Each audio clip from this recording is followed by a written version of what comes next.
دوستو یقینی طور پر آپ میں سے زیادہ تر لوگوں کے پاس یہ خبر تو پہنچ ہی چکی ہوگی کہ ترکی میں ایک بہت بڑے اور پرانے میوزیم کو مسجد میں تبدیل کر دیا گیا ہے۔ لیکن اب سوال یہ ہے کہ آخر ایسی کیا خاص بات ہے اس مسجد میں کہ اس میوزیم کے مسجد بننے پر پوری دنیا میں آج چرچے ہو رہے ہیں، اور آخر کیا وجہ ہے کہ اس مسجد کو میوزیم سے دوبارہ مسجد بنانے کے لیے ترکی کے صدر یعنی رجب طیب اردگان نے پچھلے 6 سالوں سے لگاتار سیاسی طور پر بہت زیادہ محنت کی ہے، اور آخر ایسا کیا راز ہے کہ اس مسجد کے میوزیم سے دوبارہ مسجد بننے کی مہر لگنے پر پوری دنیا کے مسلمانوں کو یہ امید ہونے لگی ہے کہ ترکی خلافت عثمانیہ کے بعد جن بلندیوں کو کھو چکا تھا اور پچھلے کئی سالوں سے ان بلندیوں اور ترقیوں کو حاصل کرنے کے لیے مسلسل کوششیں کر رہا تھا، تو یقیناً ترکی کو اس مسجد کے ذریعے پہلی کامیابی ہاتھ لگ گئی ہے۔ تو دوستو آج کی اس ویڈیو میں ہم ان تمام چیزوں کے بارے میں بتائیں گے، اور ساتھ ہی ساتھ آپ کو یہ بھی بتائیں گے کہ آیا صوفیہ مسجد کیا ہے اور اس کی پوری ہسٹری کیا ہے، آخر اس مسجد کو کس نے بنوایا تھا اور کیا وجہ رہی تھی کہ یہ مسجد ایک مسجد سے میوزیم میں تبدیل کرنی پڑی۔ تو دوستو ویڈیو کو شروع کرنے سے پہلے آپ سے گزارش ہے کہ اگر آپ ہمارے چینل پر نئے ہیں تو ہمارے چینل کو پلیز سبسکرائب کر لیجئے اور بیل بٹن یعنی گھنٹی کا بٹن دبانا بالکل نہ بھولیں، تاکہ ہمارے ہر لیٹسٹ ویڈیو کا نوٹیفیکیشن آپ کی خدمت میں بر وقت پہنچتا رہے۔ تو دوستو یہ کہانی شروع ہوتی ہے 537 عیسوی سے، جس شہر کو آج ہم لوگ استنبول کے نام سے جانتے ہیں۔ 537 عیسوی میں اسے قسطنطنیہ کے نام سے جانا جاتا تھا، اور یہ دنیا کی سب سے مضبوط سلطنت تھی۔ اس وقت قسطنطنیہ میں عیسائیوں کی سلطنت قائم تھی، تو لہٰذا اس وقت کے موجودہ شہنشاہ کے حکم سے ہی قسطنطنیہ یعنی استنبول میں اس عمارت کو تعمیر کیا گیا تھا۔ اس عمارت کے قلعے اتنے زیادہ مضبوط تھے کہ اس کو فتح کرنا تو دور، بڑی سے بڑی فوجیں بھی اس کے سامنے آنے کے بارے میں سوچنے سے بھی ڈرا کرتی تھی۔ دوستو شروع میں اس عمارت کو چرچ کے طور پر بنوایا گیا تھا، پر یہ وہ دور تھا جس وقت اسلام سیاسی طور پر سب سے زیادہ کمزور تھا۔ اس کی وجہ یہ تھی کہ اسلام اس وقت پھیلنا شروع ہوا تھا، اور اسلام کے ماننے والے لوگ صرف اور صرف ایک چھوٹے سے شہر مدینے میں ہی رہتے تھے۔ اسی دور میں حضور اکرم صلی اللہ تعالیٰ علیہ وسلم نے اپنے صحابہ سے فرمایا کہ میں دیکھ رہا ہوں کہ میری امت قسطنطنیہ جیسی عظیم سلطنت کو فتح کرے گی۔ تو جب صحابہ اکرام نے حضور صلی اللہ تعالیٰ علیہ وسلم سے سنا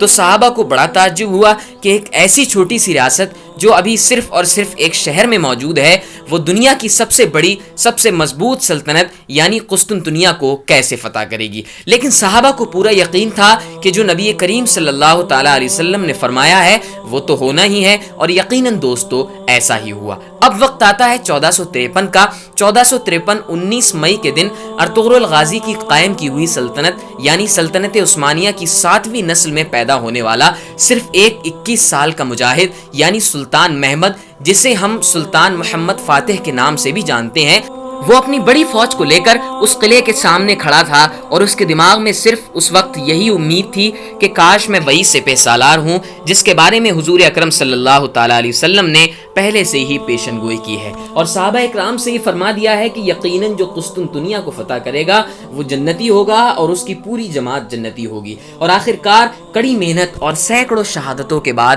سلطان محمد فاتح کو فتح نصیب ہوئی۔ قسطنطنیہ یعنی استنبول کے بعد سلطان محمد فاتح نے اس عمارت کو مسجد میں بدل دیا۔ اس کو جو بھی نقصان پہنچا تھا یعنی اس کی جو بھی چیزیں کافی پرانی اور بیکار ہو چکی تھیں ان کو پھر سے نئے طریقے سے تعمیر کروایا گیا۔ اس کے بعد اس میں 4 میناروں کی تعمیر کروائی گئی، حالانکہ اس میں پہلے مینار موجود نہیں تھے۔ اس کے بعد جمعے کے دن پہلی نماز ادا کی گئی، جس میں خود سلطان محمد فاتح شامل تھے، اور اس میں انہوں نے ہی امامت کی تھی۔ اس کے بعد یہ تقریباً 500 سالوں تک مسجد ہی رہی اور اس میں نماز ادا کی جاتی رہی۔ لیکن اب وہ وقت آ گیا تھا کہ جہاں سے مسلمانوں کی بربادی کا دور شروع ہوا، اور آج تک مسلمان اسی حال میں جی رہے ہیں، یعنی سلطنت عثمانیہ کے خاتمے کا دور۔ فرسٹ ورلڈ وار یعنی پہلے وشو یدھ میں جب سلطنت عثمانیہ کو ختم کر دیا گیا تھا تو اس کے بعد ترکی کو ایک سیکولر ملک گھوشت کر دیا گیا تھا، اور اس کی کمان سنبھالی تھی ایک ایسے شخص نے جو ظاہری طور پر تو مسلمان تھا لیکن اندر سے مسلمانوں کا ہی دشمن تھا۔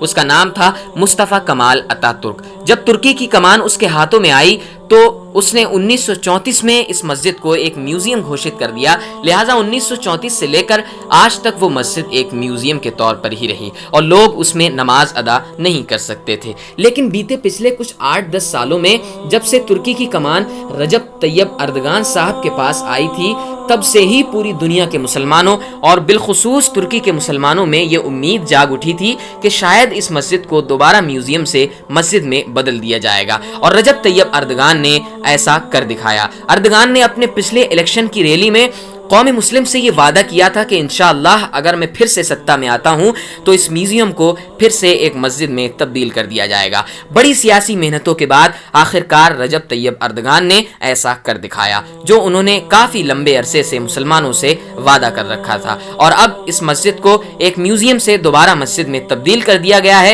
تو یقیناً اسلامی تاریخ میں اس مسجد کو اہمیت حاصل ہے، اور بہت سے لوگ ترکی کی اس کامیابی کو ترکی کے 2023 کی طرف بڑھتے ہوئے قدموں میں سے ایک قدم مان رہے ہیں۔ تو لہٰذا اللہ تعالیٰ سے دعا ہے کہ اللہ تعالیٰ پوری دنیا کے مسلمانوں کو امن و چین و سکون میں رکھے اور عزت عطا فرمائے، عظمت عطا فرمائے، شہرتوں سے ہمکنار فرمائے، اور اللہ تبارک و تعالی ہم سب کا خاتمہ ایمان پر فرمائے۔ دوستو، آج کی اس ویڈیو کے بارے میں آپ کا کیا خیال ہے؟ ویڈیو کے نیچے کمنٹ باکس میں کمنٹ کر کے ہمیں آپ ضرور بتا سکتے ہیں، اور اگر آج کی ویڈیو آپ کو پسند آئی ہے تو ہماری ویڈیو کو پلیز لائک کر دیں، اور بالخصوص آپ سے گزارش ہے کہ اس ویڈیو کو جتنا زیادہ ہو سکے اپنے مسلمان بھائیوں تک شیئر کریں، آگے تک پہنچائیں۔ دوستو، آج کی ویڈیو کا اختتام انہی باتوں کے ساتھ ہوتا ہے۔ جب تک کے لیے اپنا اور گرد و نواح کے تمام ساتھیوں کا خیال رکھیے گا۔ خدا حافظ۔